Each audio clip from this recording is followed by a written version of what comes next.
그 고독 속에서 돌베개를 베고 잤던 야곱입니다. 그 베델에서 하나님께서 나타나시죠. 내가 너와 함께하겠다.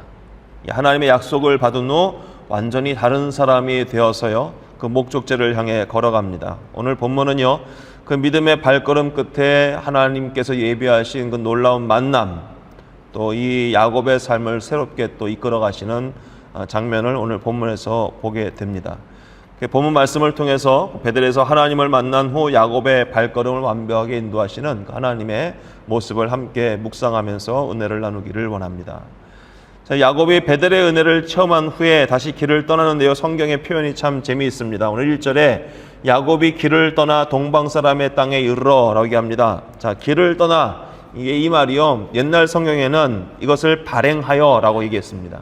발행하여. 그냥 우리가 오늘 보고 있는 본문의 표현처럼 길을 떠났다, 이 길을 떠났다는 건 여행을 시작했다는 말처럼 이해해야 되는데, 사실은 이게 발행하여라는 말이 더 저는 의미가 있다고 생각합니다. 왜냐하면 원어에 떠났다라는 게 들어 올렸다라는 얘기입니다. 이게 영어로 한다면 lifted up 그렇게 되나요? 그래서 그의 발걸음이 가벼워진 듯한 느낌을 받았어요.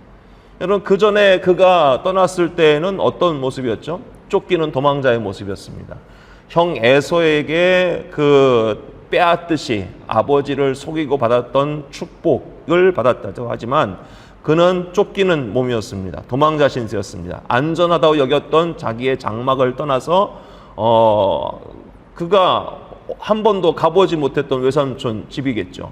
그 길을 떠나는데 우리가 지금 생각하는 것처럼 이렇게 사막 중간 한가운데 쉴 수 있는 샘터가 어디에 있습니다 하고 이정표가 있다든지 GPS가 있다든지 편의점이 중간에 있다든지 그게 아니잖아요.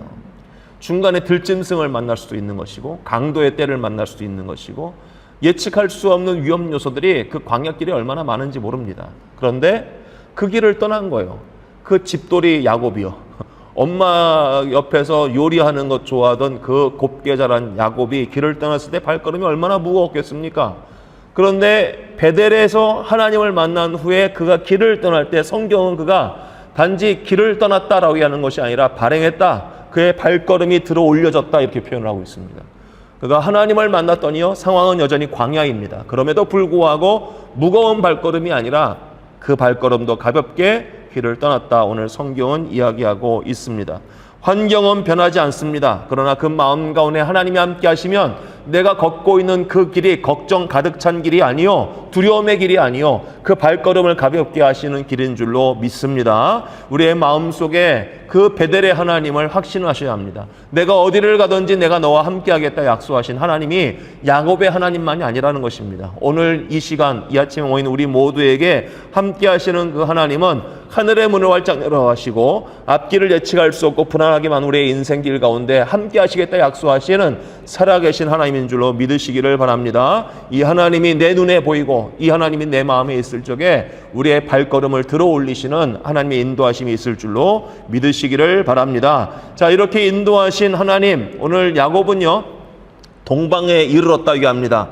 정확하게 그 지명을 말하고 있지 않습니다. 저는 이것도 역시 하나님께서 그가 가고 있는 광야길 한가운데 마침 양떼를 치던 라반의 그 무리가 그 광야 한가운데에서 야곱을 만난 것이 아닐까라는 상상을 해봅니다.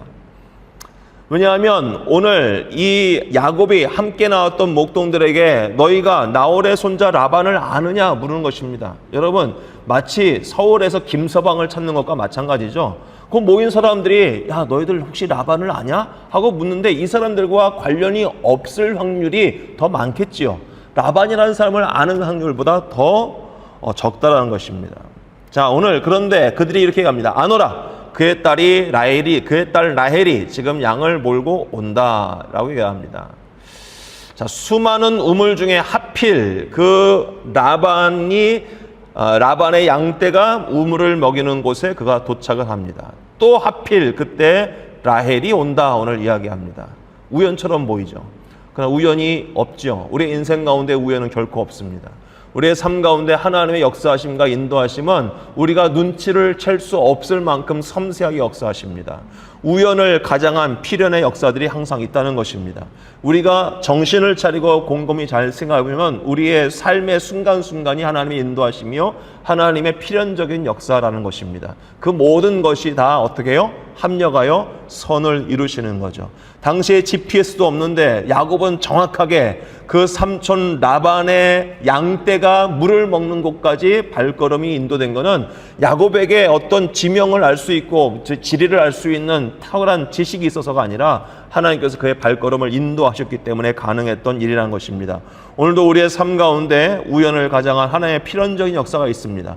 우리가 기대해야 합니다. 하나님, 우리의 삶 속에 하나님께서 만나게 하시는 사람들이 있을 줄로 믿습니다. 우리에게 만나게 하시는 사건들, 하나님께서 우리에게 꼭 합력하여 선을 이루시는 하나님의 역사가 나타날 줄로 믿습니다 하는 기대를 저버리지 마시고 기도하여 가시는 동안에 우리의 발걸음을 인도하시는 하나님의 섬세한 손길을 경험하시는 우리 모두가 되기를 간절히 소망합니다. 자, 오늘 이렇게 만난 야곱이요, 참 재미있습니다. 여러 목동들이 그 큰 돌을 우물 어귀에 막아놓고 그것을 함께 들어야 오늘 그 돌을 옮길 수 있다. 목동들이 그럽니다. 야, 이거 우리가 혼자 못해. 다른 사람 더 와야 돼. 그래야지 이 돌을 옮기고 물을 먹일 수가 있어. 그런데 라헬이 온다는 소식을 딱 보고 듣자 야곱이 혼자 달려가서 그 돌을 옮겨버립니다. 저는 이걸 한번 상상해 봤어요. 야곱이요, 평소에 자기가 살던 집에서 형 에서와 같이 사냥을 하고 뛰어다니고 몸을 단련하고 하는 그런 사람이었다면 저는 괴력이 나올 수 있을 거라 생각이 듭니다. 근데 야곱은 그런 사람이 아니라니까요. 피부가 맨질맨질하던 사람이었어요. 형 에서는 털이 덥수룩하게 났던 사람이었지만 쌍둥이여도 야곱은 성향이 전혀 달렸다고요. 요리하는 걸 더 좋아했다니까요. 그런데 이 야곱이요, 긴 거의 한 800km 정도라고 얘기해요. 성경학자들이 그 800km 정도 긴 사막길을 혼자 걸어왔습니다. 지칠 대로 지쳐 있었겠죠. 얼마나 그 마음이 매일 정말 힘들었겠습니까마는 그가 그렇게 유약하게 자랐던 야곱이요, 여러 장정들이 달려들어서 옮겨야 할 그 우물 어귀의 돌을 번쩍 들어버립니다. 왜 그랬을까요? 그가 그렇게 유약한 사람이었지만 초인적인 힘과 그 눈물을 보인 것은 그동안 그가 얼마나 간절했는지를 보여주고 있는 겁니다. 내 생질, 내 가족, 내 사촌을 만난다는 그 기쁨이요, 그 감격이요, 얼른 달려가지고 돌을 번쩍 들어서 올리고 물을 먹이게 할 만큼 그는 간절했다라는 겁니다. 자, 그를 이 먼 곳까지 안전하게 인도해 주신 하나님의 은혜요, 이렇게 간절하게 살았던 야곱에게 이렇게 평소와 같지 않은 힘과 능력을 주신 것, 어쩌면 그 광야길을 걸어오는 동안에 하나님께서 그를 단련하시고 또 그의 마음을 강하게 하신 것도 있겠지만 오늘 우리의 삶 가운데 위기를 만나잖아요. 그것이 오히려 우리에게 큰 힘을 발휘하게 하시는 하나님의 역사가 나타날 수도 있다는 것입니다. 그래서 우리의 힘에 넘치는 일이요, 우리가 가지고 있는 역량에 넘치는 일들이 오히려 위기의 순간에 더 발현될 때가 있습니다. 그래서 어떠한 상황 속에서도 우리는 두려워하지 아니하고 오늘 본문의 야곱처럼요, 하나님, 내가 막막한 그 순간들을 지나왔지만 하나님께서 이 상황 가운데 내게 넘치는 지식, 넘치는 지혜, 넘치는 능력으로 이 모든 것을 끝낼 수 있는 기회를 주실 줄로 믿습니다 하는 기도로 우리가 앞을 보고 나아갈 수 있기를 간절히 소망합니다. 자, 오늘 재미있는 말씀이 또 하나 있습니다. 이제 라반을 만났어요. 그 라반과 삼촌 집에서 일을 하게 된 야곱입니다. 그런데 삼촌이 먼저 그러는 거예요. 야, 내가 너 조카지만 어떻게 공짜로 일을 시킬 수 있겠니? 네가 값을 정해라. 그랬더니 야곱이 평소에 쭉 이렇게 보다 보니까 라헬이 너무 예쁘거든요. 언니 레아보다는 라헬이 더 마음에 사모함이 있어서 삼촌, 내가 라헬이 좋은데 라헬과 결혼하기 위해서 7년 동안 제가 봉사하고 일을 할게요. 그렇게 얘기합니다. 7년입니다.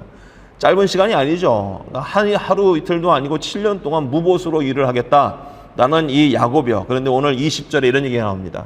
야곱이 라헬을 위하여 7년 동안 라반을 섬겼으나 그를 사랑하는 까닭에 7년을 며칠같이 여겼더라 라고 얘기합니다.